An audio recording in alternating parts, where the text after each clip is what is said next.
Saludes a todos ustedes, que Dios les guarde siempre y que en esta semana ustedes hayan estado en la mejor salud, física, mental, emocional, espiritual. Les suplicamos que continuemos en oración unos por otros, que es lo mejor que podemos hacer. Y en este día, pues, y continuemos recordándonos unos a otros. Hoy, este día que les llegará este mensaje a ustedes, este video, 2 semanas después de la resurrección.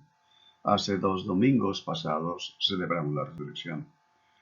Pero el evento que vamos a ver en la escritura, si ustedes tienen su Biblia, pueden ir conmigo al libro de los Hechos, en el capítulo 5, versículo 27 y 29. Y leamos esta porción. Y dice así: Cuando los trajeron a los discípulos, los presentaron ante el concilio, esto es, ante el Sanedrín. Esto ya hace 7 semanas, entonces, más de 7 semanas de la resurrección y ascensión de Jesús a los cielos. La venida del Espíritu Santo en el Pentecostés. Ahora están aquí los discípulos y les presentaron en el concilio, en el Sanedrín, y el sumo sacerdote les preguntó, diciendo: ¿No os mandamos estrictamente que no enseñaseis en ese nombre? Tratando de evitar mencionar a Jesús de Nazaret por el hecho de que había sido um, ejecutado como un criminal, de acuerdo a la ley, condenado porque colgaba de un madero. Y el solo pronunciar podría contaminar las palabras del sacerdote. Y dice: y ahora habéis llenado a Jerusalén de vuestra doctrina y queréis echar sobre nosotros la sangre de ese hombre. Respondiendo Pedro y los apóstoles dijeron: es necesario obedecer a Dios antes que a los hombres, o en este caso los seres humanos, antropos. El mensaje se encuentra en el libro de los Hechos, el capítulo 5, pero en el capítulo 4 tienen la primera confrontación los discípulos, ahora apóstoles enviados, con el Sanedrín, con el concilio judío, el cuerpo legislador que guiaba a todo el pueblo de Palestina judío. Y en este caso, en el capítulo 4 y el capítulo 5, los discípulos, ahora apóstoles, una vez habiendo sido investidos con el Espíritu Santo, han sido enviados y ahora proclaman el Evangelio, las buenas nuevas, en Jerusalén primeramente, y ahí es donde tienen estos dos encuentros muy severos, muy impactantes para ellos, con el concilio judío, el Sanedrín. Y esto naturalmente, nuevamente, el libro de los Hechos, que sugiere los Hechos de los Apóstoles, pero que más bien mejor titulado sería los Hechos del Espíritu Santo. O si lo queremos indicar la narración del Evangelio de Lucas como una continuación al Evangelio de Lucas, porque a él se le atribuye el Evangelio y este libro de los Hechos serían los Hechos de Jesús el Cristo en los discípulos, en los apóstoles ahora, investidos por el Espíritu Santo. Y ya que el Espíritu Santo es primordialmente quien comisiona, dirige y confirma los actos de los apóstoles y los misioneros que salen a hablar de la buena nueva de Jesús, el Cristo. Ahora, desde el capítulo 4 de los Hechos, como hemos dicho, si ustedes tienen sus Biblias, voy a indicar algunos versículos para que veamos el cuadro que queremos ver en la narración de Lucas. Desde el capítulo 4, de hecho, las autoridades religiosas de Jerusalén ahora han señalado a estos líderes apostólicos del movimiento de Jesús para que les presten atención especial todo el pueblo y específicamente a los que ellos han asignado para que les estén observando, porque les han marcado como revoltosos, como personas que solamente traen conflicto, como lo indica el versículo 28 y como lo indica algunos textos en el libro de los Hechos también. En este caso, la autoridad de estos apóstoles, la autoridad espiritual y sus prácticas proféticas en proclamar las buenas nuevas del Evangelio han perturbado y desafiado a los que están en el poder en la santa ciudad del Sanedrín, los sacerdotes. La gente que por primeramente escucha este libro, a los que se les envía, cuando ellos obtienen esta narración del libro de los Hechos en un gran pergamino y la escuchan, o los que pueden leer la leen, porque la mayoría de la gente no leía. Era quizás, si acaso, un 2% de la población. Ellos podrían haber estado esperando en suspenso la respuesta de los gobernantes judíos al Evangelio en su encuentro con los apóstoles. Pero en el capítulo 4 y en el capítulo 5 nos damos cuenta que estos dos encuentros traen un tremendo impacto, un tremendo rechazo. Y la mayoría de ellos quizás no estarían sorprendidos de esto porque no hace sino algunas semanas atrás el maestro, el líder de este movimiento del Mesías, ha sido ejecutado. Ha sido puesto en una muerte muy humillante, la de la cruz. Pero ahora ellos están en las sandalias de Jesús, literalmente experimentando lo que Jesús experimentó en las oposiciones del pueblo. El Evangelio de Juan lo declara muy claramente: a los suyos vino y los suyos no lo recibieron. Muchas de las narraciones del Evangelio de Juan son tremendas discusiones entre Jesús y los que le escuchaban, que eran primordialmente judíos. Pero lo que es importante, y si ustedes van al capítulo 4 del libro de los Hechos, y yo les señalaré el versículo 13, quizás lo tengamos aquí, y lo voy a poner en la pantalla. El versículo 13 dice así: entonces, viendo el denuedo de Pedro y de Juan, o sea, viendo la sabiduría y la habilidad de ellos en expresarse, hace una nota muy importante, viendo que eran hombres sin letras y del vulgo, o sea, viendo que no eran personas de gran educación, no habían sido, digamos, adquirir una educación lingüística o una educación de tal manera que se les considerara peritos en la escritura, digamos, o se les considerara sabios en su preparación, en fin. Y viendo que eran del vulgo, se maravillaban. Los que los enfrentaron a ellos, el concilio, los sacerdotes, se maravillaban de que ellos hablaban de esta manera, pero a la vez les reconocían que habían estado con Jesús.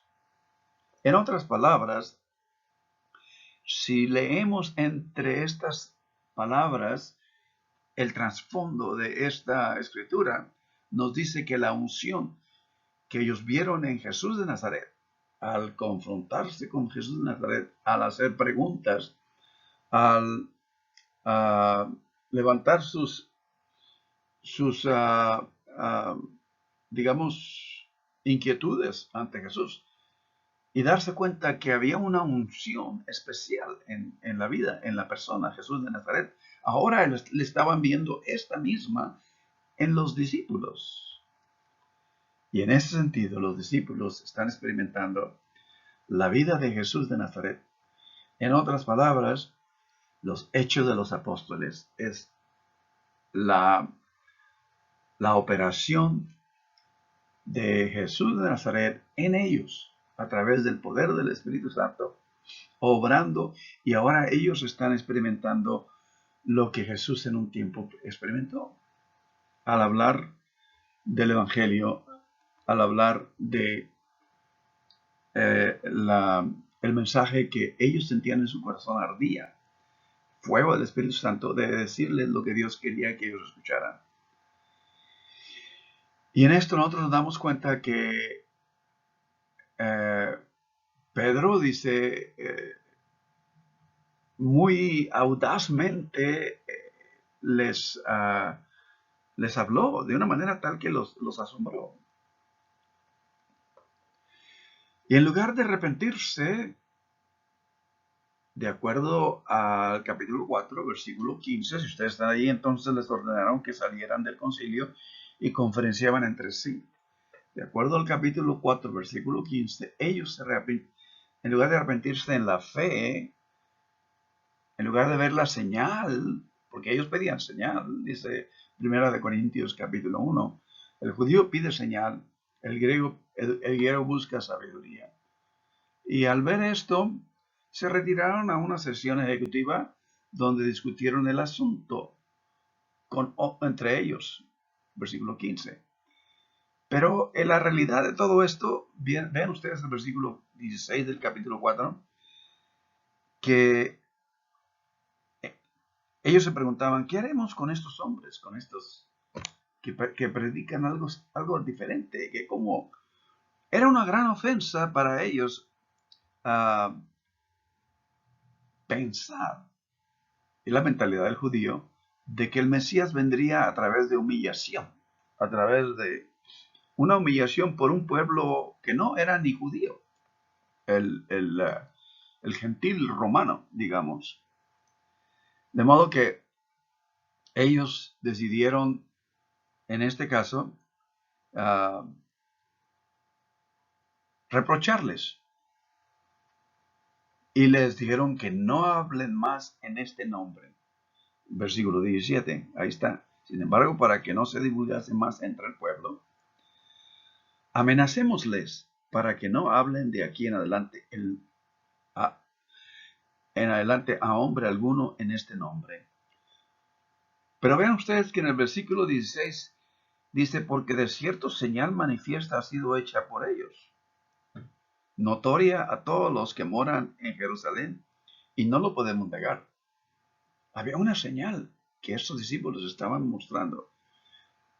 Y en este caso, pues, ellos les tratan de callar. Es lo mismo que trataron de hacer con Jesús de Nazaret.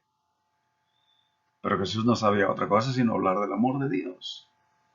La prohibición estricta del consejo, motivada por los intereses percibidos de la ciudad, porque ellos tenían obviamente el control y la autoridad sobre toda la ciudad, en realidad reafirma lo que Joel en el capítulo 2 del profeta menor Joel envisiona por el Espíritu, y al hacerlos, los gobernantes buscan mantener a Israel ignorante de lo que Dios está hablando a través de estos apóstoles.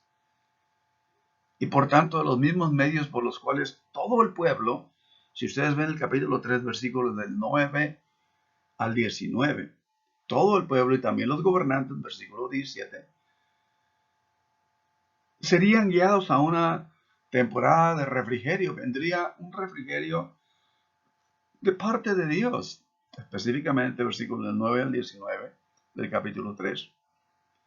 Jesús advirtió a sus discípulos que ellos enfrentarían crisis. Y esto lo tenemos entonces ahora siendo el libro de los Hechos el libro que se le atribuye a Lucas, en el Evangelio de Lucas, capítulo 12, cuando os trajeron a las sinagogas y ante los magistrados y las autoridades, no os preocupéis por cómo, qué habréis de decir, porque habréis de decir, porque el Espíritu Santo os enseñará en la misma hora lo que debes decir. Estaban ellos experimentando la sabiduría del Espíritu, de Dios mismo, que había sido soplado en ellos, que había sido investido en ellos en el día de Pentecostés. Nadie debe negar la importancia de la educación en la producción de una exposición teológica cristiana reflexiva y genuina, porque es muy importante la educación, más el liderazgo de un carácter espiritualmente en desarrollo de madurez que refleja la regla del Espíritu en la vida de el que proclama es fundamental para todos los que son llamados. Y en este caso, ellos estaban dando esa muestra. La lucha en Jerusalén entre los apóstoles y el Sanedrín es por el derecho de hablar, de expresarse, el contenido de lo que se dice. Sin embargo, en respuesta a los esfuerzos oficiales para reprimir el ministerio de los apóstoles de predicación, los apóstoles, en lugar de entrar en una discusión con ellos y decirles que ellos estaban sordos o que ellos se reunieron juntos, unánimes, juntos, pidieron a Dios la capacidad de hablar las palabras de Dios con gran denuedo. Vean ustedes en este capítulo 4, el versículo 24a, versículo 29 y 31. Habiendo oído, alzaron unánimes la voz a Dios. Concede a tu siervo que con todo denuedo hable tu palabra. Cuando hubieron orado, el lugar en el que estaban congregados tembló. Es de nuevo una experiencia del Espíritu de Dios. Y todos fueron llenos del Espíritu Santo como que si fuera una extensión del día de Pentecostés y hablaban con de nuevo la palabra de Dios, porque habían sido nuevamente revestidos, Dios le había dado refrigerio, renovación, ánimo, y naturalmente debemos tomar en nota algo muy importante en esto como una lección para nosotros como cristianos, parte de la iglesia en este día presente, y es que si uno genuinamente está haciendo la voluntad de Dios y encuentra represalias, encuentra adversidades, conflictos, fuerzas que vienen en contra de que uno lleve adelante lo que es la voluntad de Dios en sí, en lugar de entrar en discusiones con la gente, en lugar de enojarse inclusive con esa gente, diciéndoles duros de corazón o cuanta cosa que uno piensa decir, en lugar de ser llevado, en otras palabras, por las emociones del momento, la lección aquí es que se dieron a la oración. La oración los llevó a la adoración. Cuando hubieron orado en el tercer párrafo, estaban congregados, tembló, todos fueron llenos del Espíritu Santo y hablaban con de nuevo la palabra de Dios. Había adoración en gran manera ahí. En este sentido, la oración unánime, unidad de espíritu, como dice el apóstol Pablo, en una solamente, nos lleva a la adoración. Y la adoración nos lleva al testimonio, a la acción. Y estas dos formas, adoración y testimonio, son vitales en un todo integral. En los hechos está continuamente dándonos testimonio de esto y marcan juntos la identidad y la vocación de la comunidad de los primeros seguidores de Jesús del Cristo en el camino. El testimonio vital no es posible sin un cultivo ferviente, una consagración real, genuina. En su oración, los apóstoles invocan primero la presencia de Dios. Y esa es la manera más correcta de tratar cualquier asunto. Señor, eterno Dios, revélate, está presente en esto. Si bien esta no será la última confrontación contra la proclamación del Evangelio en la narración de los hechos, que siempre va a intentar frustrar la conspiración, levantar conspiración contra el Mesías, el ungido, sí significa en esencia, por lo que estamos leyendo y las narraciones en el capítulo 4, en el capítulo 5, que son los dos encuentros primeros, de que el plan redentor de Dios finalmente tendrá éxito. Es el asunto de Dios, no nuestro. No se trata de uno, se trata de Dios. No se tiene uno que poner en el centro de todo eso. Uno solamente tiene que ser fiel a Dios, en lo más pequeño. Y Dios lo pondrá siempre fielmente en lo mayor y en lo mayor. En esencia, si la iglesia es demasiado tímida de lo que otros piensan o puedan llegar a pensar, y no le pide a Dios suficiente valentía, carácter, para llevar a cabo el ministerio, entonces debe tener convicciones tímidas acerca de quién es Dios, qué ha hecho Dios y qué aún hará Dios. De modo que esta es la primera confrontación en el capítulo 4. Ahora, en el capítulo 5, de donde nosotros leímos,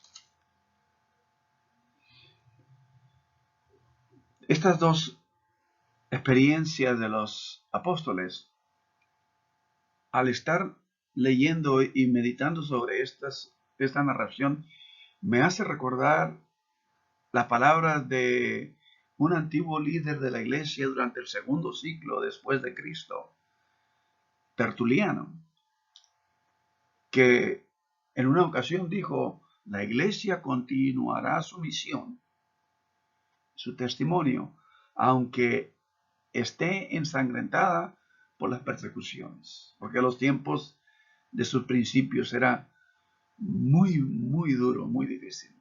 Estas palabras presagian la tormenta que se avecina del quinto capítulo de los Hechos. Aquí en el quinto capítulo vuelven a enfrentarse después del cuarto.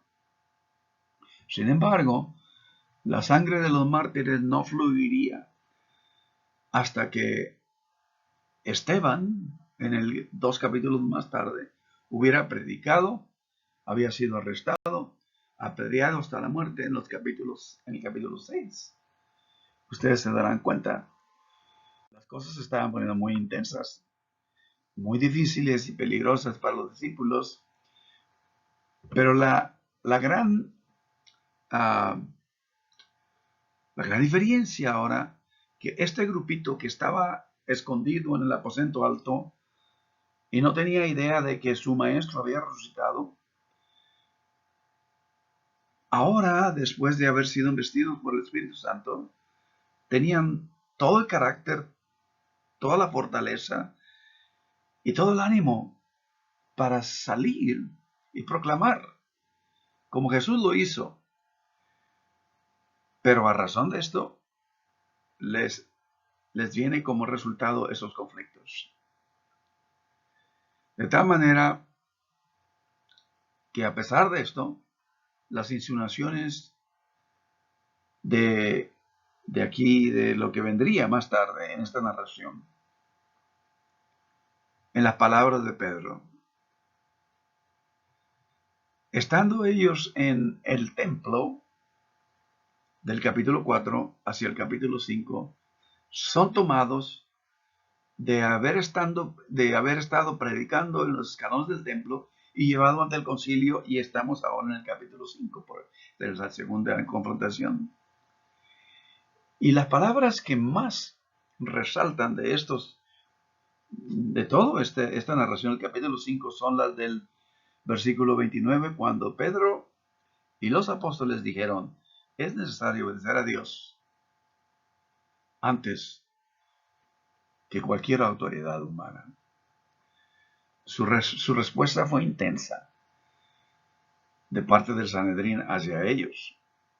sus deseos de ejecutarlos, de removerlos de la ciudad y la influencia que ellos traían, se basaba en una tremenda inquietud y frustración de ver el deslumbrante éxito del Espíritu Santo en la vida de ellos, obrando a través de estos apóstoles para sanar la miseria de las masas sufrientes en esta ciudad, en las que ellos eran los líderes. Su reacción fue alimentada aún más por el resto del testimonio de Pedro, porque en este caso, ante el concilio, él declaró que el Dios de los antepasados, de ellos, sus antepasados, del pueblo judío, había resucitado de la muerte a Jesús. Ellos fueron los que le habían llevado y le habían provocado que él fuese ejecutado por la autoridad romana.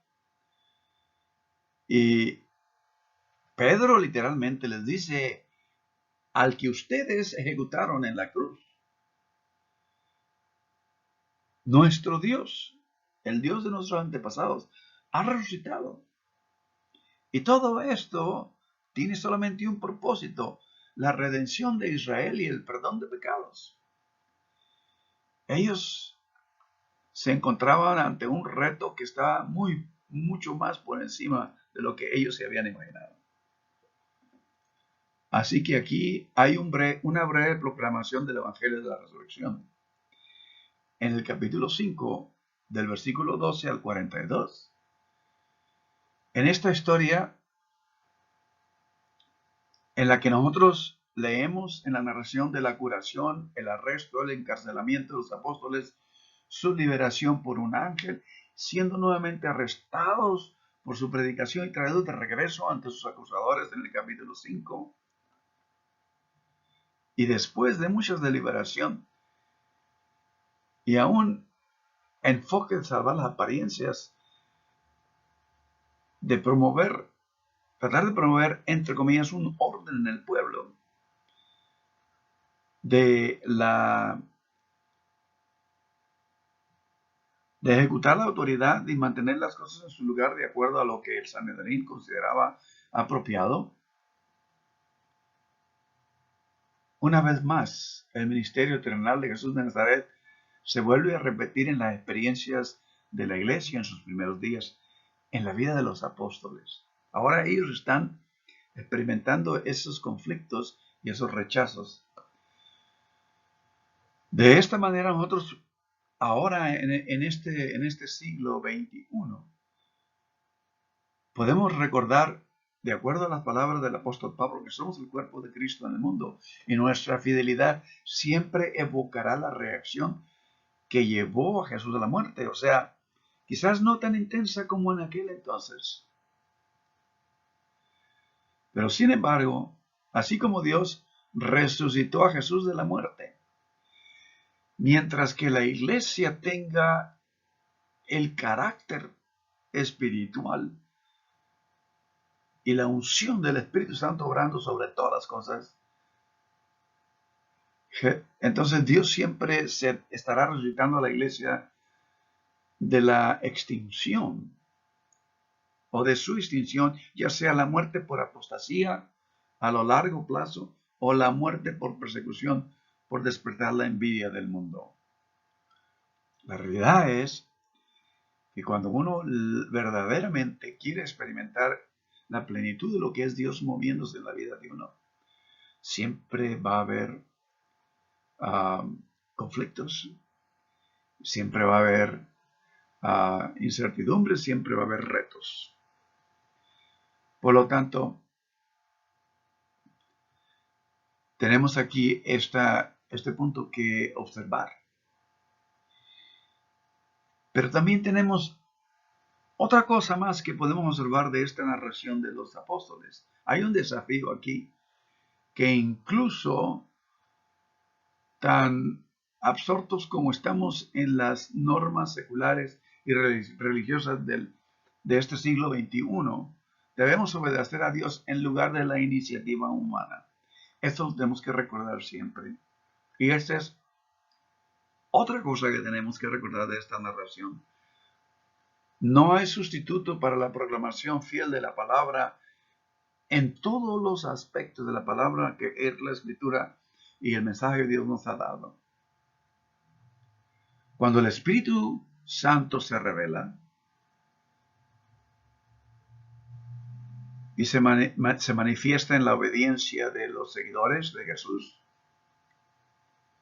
en la sanidad, y el gozo de estar en la voluntad de los seguidores de Cristo, siempre habrá, de una u otra forma, oposición.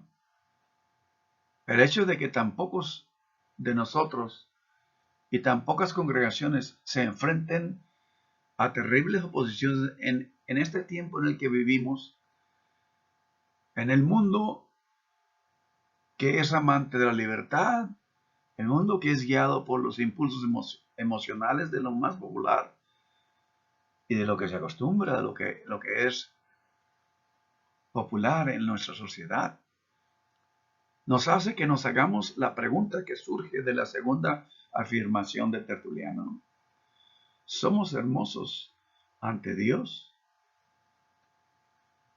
O como Pablo lo declarara, ¿somos un olor fragante para Dios? Es la pregunta. ¿O es la iglesia en el mundo actual hermosa ante Dios? Con múltiples sanidades y severas persecuciones o retos, mostrándonos el camino a la verdad y la vida, y esta es la jornada del cuerpo de Cristo, que es la iglesia. Recordemos que los apóstoles en el capítulo 5 de los Hechos, los apóstoles no estaban atacando el establecimiento religioso, no estaban en ninguna manera en su intención de proclamar la buena nueva de Cristo, atacar el Sanedrino, atacar a los líderes. De hecho, andaban, de acuerdo al capítulo 10 del libro de los Hechos, en el poder del Espíritu Santo, haciendo el bien. Y esto lo tenemos nosotros en esta narración de los Hechos. Ellos andaban haciendo las obras de Jesús en la vida misma de ellos. En una escala universal, esta narración de los Hechos nos recuerda la historia de Caín y de Abel. En alguna manera, en una manera cósmica, en una manera universal, a dos narraciones fundamentales en la escritura que empiezan desde el Génesis. Una es la vertical, Adán y Eva con Dios. La otra es horizontal, Caín y Abel, entre seres humanos. Y aquí tenemos nosotros un conflicto entre estos seres humanos. Los apóstoles, los líderes del concilio, del Sanedrín en el pueblo judío. Después de la resurrección, que es el presagio de la misericordia y salvación de Dios para todos, para todo el universo, las vidas de fidelidad y a través de la palabra provocarán poderes religiosos y seculares. Y esta es la realidad en la que la iglesia ha enfrentado a través de los siglos. Siempre ha habido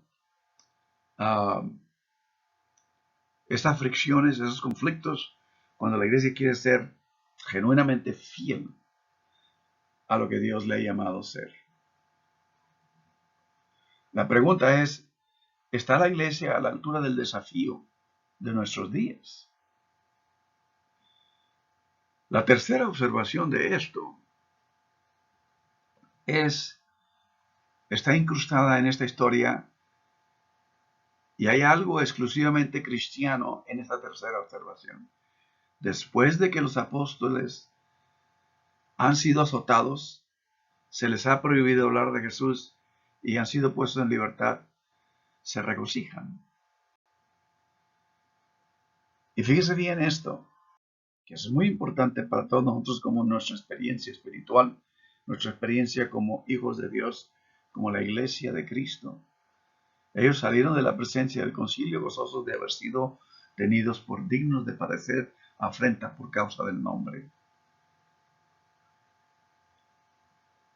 Cuando ellos sufrieron esta afrenta y fueron azotados como una manera de represalia para que se callaran de seguir predicando en el nombre de Jesús. Me puedo imaginar cuando se regocijaban. En ese momento pudieron haber pasado por sus mentes el recuerdo de ellos ante Jesús en el discurso de la última cena, el discurso de despedida, que ustedes pueden observar allá en Juan, del capítulo 13 al 16. Y cómo ellos sentían ahogarse en su ansiedad en aquel entonces por el horror de pensar lo que Jesús les estaba diciendo que le iba a pasar. ¿Cómo es posible que al llegar a ese momento, celebrando la Pascua, celebrando la cena del pan sin levadura, tradición judía, ellos ahora estaban escuchando de parte de su maestro que sería quitado de en medio de ellos, que sería humillado, que sería rechazado? Y entonces, a esta vez que ellos salen y se regocijan, acá en el capítulo 5 de los Hechos, seguramente que las palabras de Jesús vinieron a sus mentes de esa misma ocasión, a la sombra de la cruz, cuando Jesús les dijo, acordaos de las palabras que yo os he dicho, el siervo no es mayor que su Señor. Si me han perseguido, también a vosotros os perseguirán. Y mientras se contempla este hecho impactante, al menos para los oídos modernos de nuestros días, al leer en el libro de los Hechos, debemos tener cuidado de recordar también a los oyentes que esta acción de los apóstoles no justifica el hecho de que ellos salen y se regocijan después de haber sido azotados. No es una burla hacia el Sanedrín, no es en ninguna manera una actitud arrogante de que eran mejores que el Sanedrín. Y tenemos que tener cuidado de recordarnos unos a otros que la acción de los apóstoles no justifica ni promueve la victimación, el convertirse uno en una víctima egoístamente. Y ciertamente no el martirio. Nosotros hemos dicho anteriormente que la palabra martirio quiere decir testimonio, testigo. Mártir es testigo.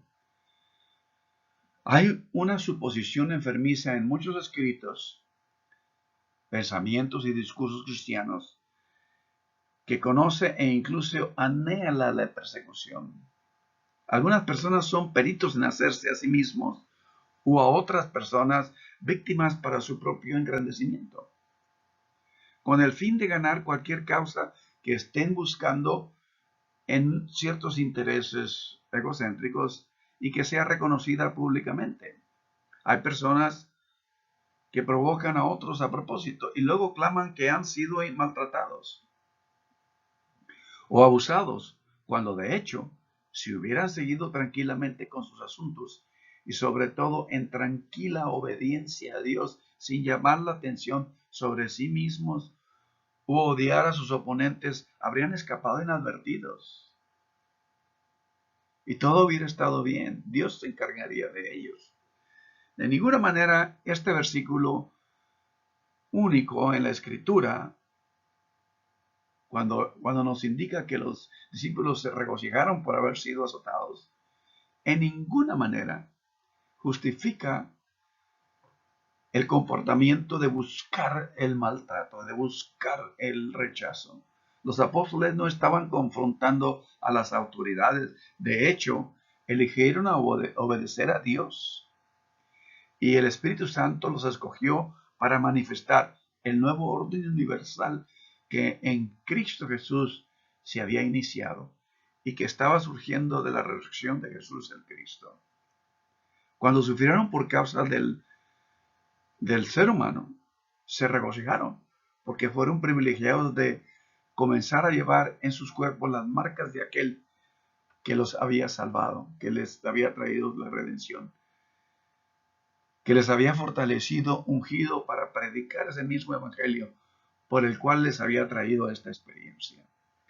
No se estaban promoviendo a sí mismos. Ustedes pueden leerlo en la narración de los hechos. Su regocijo fue genuino porque habían sido llenos del gozo que Jesús les habló en sus discursos de despedida.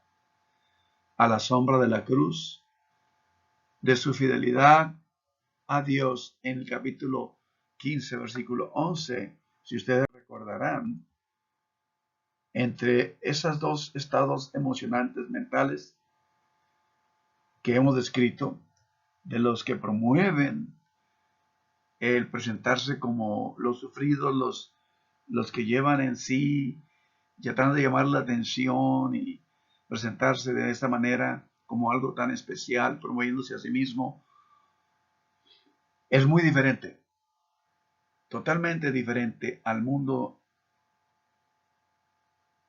en el que los discípulos atravesaron tratando de ser fiel, promoviendo a Dios como su causa. Totalmente diferentes experiencias. De tal manera que como resultado de haber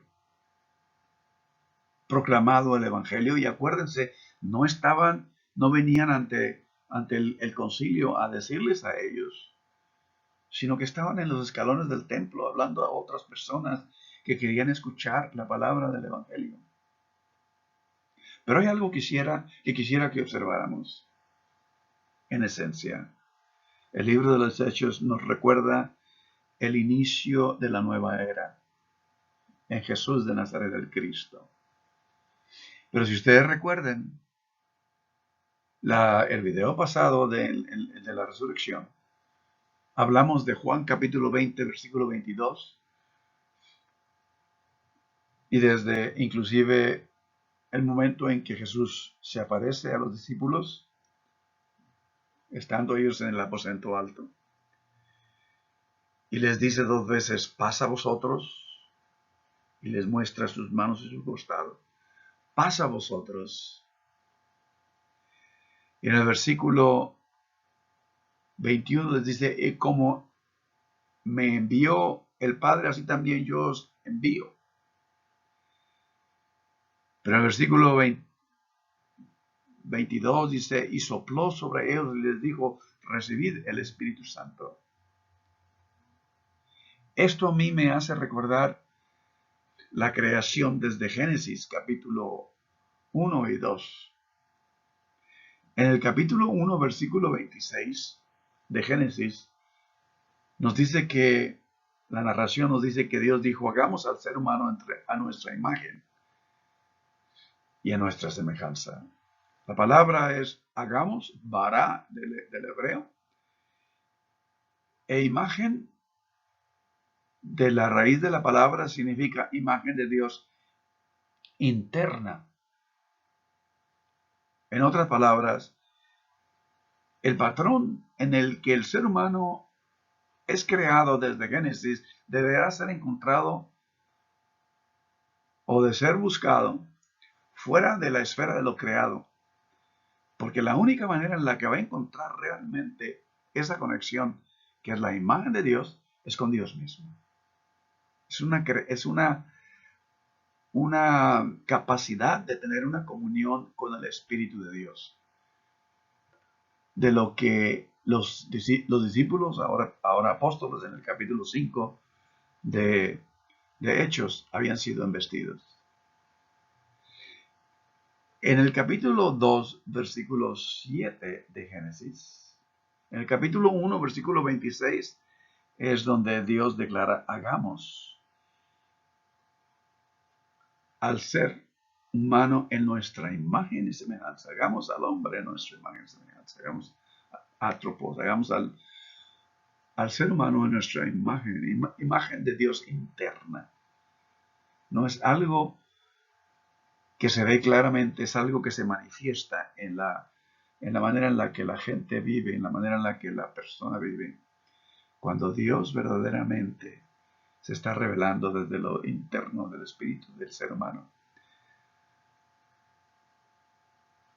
Y por lo tanto, en el capítulo 2, versículo 7, dice, y Dios sopló el aliento de vida en ese barro que formó, sopló aliento de vida y fue creado el ser humano. Génesis 2, capítulo 2, versículo 7. En el capítulo 20 del Evangelio de Juan, versículo 22, Jesús sopla a los discípulos para inaugurar un principio de algo, de una nueva era, en la que Dios se había mostrado en la vida de Jesús de Nazaret al mundo. Acá en el Génesis, la palabra hagamos vará. Y dice la Escritura que cuando vio Dios lo que hizo en el día sexto, y vio al ser humano, dijo, y Dios dijo, esto es bueno en gran manera. Y esta expresión indica el principio de algo también. Allá en Génesis se principió la creación que Dios había puesto y había traído al ser humano a ser el que sería mayordomo de ella. Pero las narraciones de Génesis, Éxodo y el Pentateuco y todo el resto del Antiguo Testamento nos indican cómo sucedieron estas cosas. Dios viene de nuevo a reclamar su creación ahora en Cristo. Jesús de Nazaret, el ungido, el Cristo. Y Jesús inicia de nuevo esa nueva era en el aposento alto con los apóstoles, los discípulos, ahora descritos en el libro de los Hechos como los apóstoles, en ir y proclamar a todo ser humano que Dios verdaderamente les ama y no les condena. Que ahora en Cristo hay una nueva oportunidad, la nueva era. 2000 años después, aquí estamos nosotros hablando de esto. Pero cuando los discípulos empezaron a proclamarlo allá en el primer siglo, hubo muchos conflictos, hubo muchos retos. Ahora, aquí en este siglo XXI, como la iglesia, los llamados fuera, que es lo que quiere decir eclesía, somos llamados a proclamar y continuar proclamando con intenso fervor a través de la unción, la investidura del Espíritu Santo para traer sanidad a nuestro mundo alrededor. Esto es algo que ustedes pueden leer nuevamente, capítulo 4, capítulo 5 de los libros de los Hechos, pero seguiremos reflexionando en esto. Les suplico ahora que vayamos en oración juntos.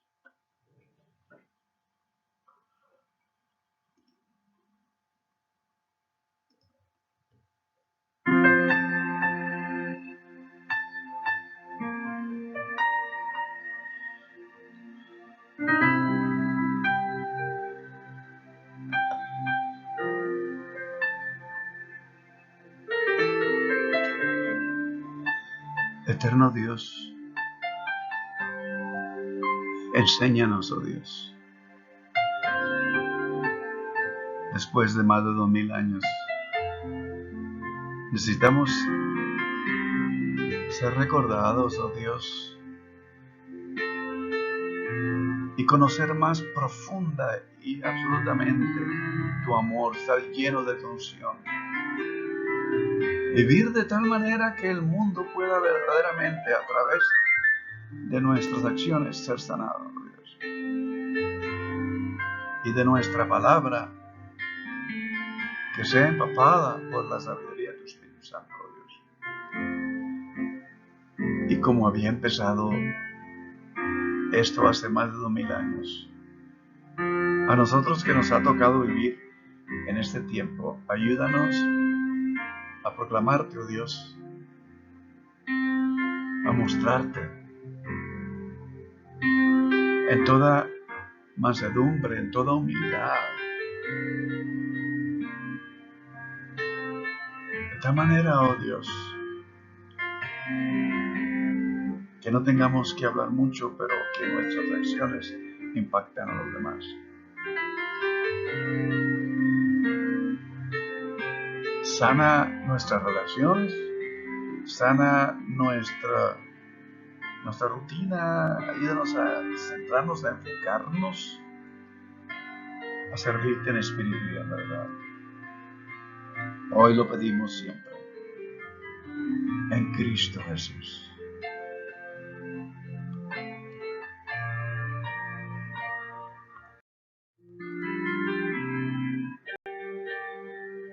Dios les bendiga, que siempre las bendiciones de Dios cada mañana son nuevas. La paz de Dios es continua. Desde el momento en que Jesús le dijo a sus discípulos, paz a vosotros, Dios nos dice en Cristo Jesús, paz a vosotros. Que Dios los bendiga, estaremos juntos de nuevo.